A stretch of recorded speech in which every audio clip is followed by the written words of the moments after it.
Professor Dave here. Let's revisit Grover Cleveland. He knows a lot about all kinds of stuff. Professor Dave explains. As we have already learned, Grover Cleveland was the only president to serve 2 non-consecutive terms. For this reason, we regard him as both the 22nd and 24th president. The end of his first term saw Benjamin Harrison taking office, and while in office, Harrison passed the McKinley Tariff and the Sherman Silver Purchase Act. Cleveland claimed these were dangerous to the nation's financial livelihood. He refrained from criticism at first, but by 1891, Cleveland felt compelled to speak out in an open letter to a meeting of reformers in New York.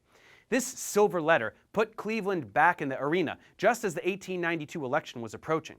In the rematch against Harrison, Cleveland triumphed and returned to the White House, just as his wife had predicted.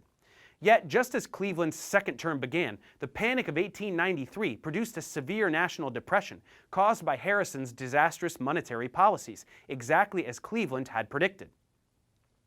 Unfortunately, he was unable to reverse the crash, and the Democrats were blamed for the ongoing depression.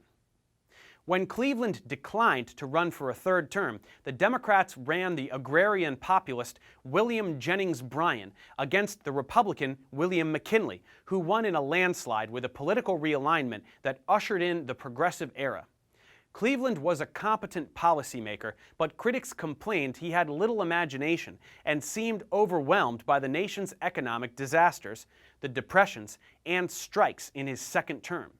Even so, his reputation for honesty and his good character survived the troubles of his second term, and he is generally ranked among the second tier of American presidents.